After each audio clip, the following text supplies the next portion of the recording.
नीतीश कुमार बिहार के अब सबसे लंबे कार्यकाल वाले मुख्यमंत्री हो गए हैं। 8वीं बार इस पद के शपथ लेने का रिकॉर्ड भी अब इन्हीं के नाम है। इन 8 बारों में इन्होंने 6 बार एनडीए के साथ सत्ता संभाली है तो 2 बार महागठबंधन के साथ। पहली बार जब ये महागठबंधन के साथ आए थे तो उस समय आरजेडी के साथ केवल कांग्रेस थी, लेकिन इस बार उनके साथ तीनों लेफ्ट पार्टियां हैं। इतना ही नहीं, उनका नेशनल पॉलिटिक्स में भी ये पार्टियां स्वागत कर रही हैं, जो इनसे बीजेपी के नाम पर दूरी बनाए हुए थी। पॉलिटिकल एक्सपर्ट भी मानते हैं कि नीतीश कुमार आज की डेट में ऐसे पॉलिटिशियंस हैं जो राजनीति के हर खेमे और हर ढांचे में फिट बैठते हैं। हर विचारधारा के लोग उन्हें अपना मानते हैं। ऐसे में आज हम आपको नीतीश कुमार के उन 5 कारणों के बारे में बताएंगे जो उन्हें राजनीति के हर खेमे और हर ढांचे में फिट कर देता है। नीतीश कुमार जब बिहार पॉलिटिक्स में दूसरी बार महागठबंधन के साथ आए तब पटना जदयू मुख्यालय में एक बड़ी सी होर्डिंग लगाई गई थी। उस पर नीतीश कुमार का बड़ा सा फोटो लगा हुआ था और पूरी होर्डिंग पर महज 3 शब्द लिखे गए थे। ये शब्द थे, नीतीश सबके हैं। ये पोस्टर सोशल मीडिया पर काफी तेजी से वायरल हुआ था। दरअसल राजनीति मजबूरी की वजह से भले ही उन्हें आप पलटू राम कह ले, कोई अन्य आरोप लगा ले, लेकिन वे सबको सम्मान देने में किसी तरह की कोताही नहीं करते हैं। यही वजह है कि जब एनडीए में थे तो सुशील मोदी के साथ इनकी जबरदस्त ट्यूनिंग थी और जब महागठबंधन में आए तो अपने भाई समान दोस्त के बेटे तेजस्वी यादव के साथ भी वैसी ही ट्यूनिंग देखने को मिलती है। तभी तो एक समय था जब बीजेपी के कद्दावर नेता नरेंद्र मोदी और अमित शाह भी अपना मानते थे और आज कांग्रेस की सोनिया गांधी और राहुल गांधी भी अपना मान रहे हैं। पुराने दौर में अटल बिहारी वाजपेयी और लाल कृष्ण आडवाणी से लेकर जॉर्ज फर्नांडिस भी इन्हें अपना मानते थे। नीतीश कुमार जब एनडीए में थे तब इसी साल 2022 में प्रधानमंत्री नरेंद्र मोदी ने उन्हें देश के सबसे बड़े समाजवादी नेता बताया था।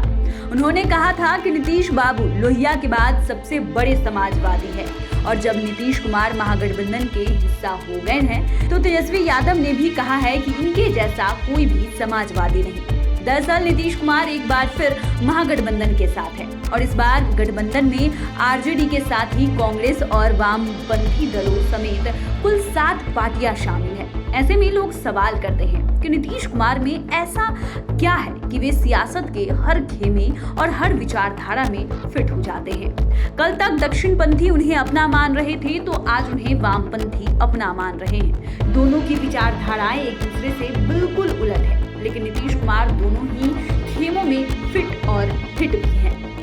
पॉलिटिकल एक्सपर्ट की माने तो नीतीश कुमार के एनडीए में होते हुए भी समाजवादी विचारधारा के विरोधी नेताओं के साथ संबंध अच्छे रहे हैं। नीतीश कुमार को किसी विरोधी नेता पर भी व्यक्तिगत हमला करते यदा कदा ही देखा गया है। वे व्यक्तिगत हमलों से भी बचते रहे हैं और ये भी बड़ी वजह है कि धूल विरोधी पार्टियों के नेता भी उनके साथ गठबंधन में असहज नहीं है। आज जब वे महागठबंधन के हिस्सा है फिर भी उन्हें बीजेपी के अटल बिहारी वाजपेयी, लाल कृष्ण आडवाणी, मुरली मनोहर जोशी की प्रशंसा करने से कोई गुरेज नहीं है। नीतीश कुमार ने जयप्रकाश नारायण की संपूर्ण क्रांति में सक्रिय भागीदारी के साथ अपने सार्वजनिक जीवन का आगाज किया था। 1974 का जब बिहार से आंदोलन शुरू हुआ था तब लोकनायक जयप्रकाश नारायण ने इसकी अगुवाई की थी। उस समय नीतीश कुमार महज 23 साल के थे और इस आंदोलन में कूद पड़े थे। आज बिहार एक बार फिर उसी राह पर चल पड़ा है। उस समय बिहार ने इंदिरा गांधी की सत्ता को उखाड़ फेंका था और आज बिहार के सामने नरेंद्र मोदी की सत्ता है। जयप्रकाश नारायण की तरह इस बार नीतीश कुमार इसकी अगुवाई कर रहे हैं और नरेंद्र मोदी के खिलाफ दिल्ली मिशन इसी का एक पार्ट है। और जिस तरह दिल्ली दौरे के क्रम में विरोधी नेताओं से भी मिले, इससे साफ जाहिर है कि नीतीश कुमार को इसमें सफलता भी मिल रही है। विरोधियों को भी इन पर इसलिए भरोसा है कि नीतीश कुमार जो कहते हैं वही करते हैं। इनके विकास कार्य को तमाम पार्टी के नेताओं ने देखा भी है, इसलिए विरोधी नेताओं को भी लगता है कि इनके सहारे ही केंद्र की सत्ता बदल सकती है और देश का विकास हो सकता है। यही वजह है कि नरेंद्र मोदी के केंद्र में आने से पहले ही इनकी पार्टी के लोग नीतीश कुमार को पीएम मटेरियल कहने लगे थे। और सबसे बड़ी बात यह है कि जेपी की तरह इनकी भी हर जाति में पैठ है, क्योंकि क्योंकि नीतीश कुमार कुर्मी जाति से आते हैं और उस जाति की आबादी महज 6% के आसपास है। इसके बाद भी 17 वर्षों से ये सत्ता में है। बिहार में भले ही मैक्सिमम मुस्लिम वोट लालू यादव के साथ है, लेकिन उसका कुछ पार्ट नीतीश कुमार के साथ भी है। यदि नीतीश कुमार से मुस्लिम वोट भाग भी रहे थे तो वो बीजेपी से दोस्ती की वजह से।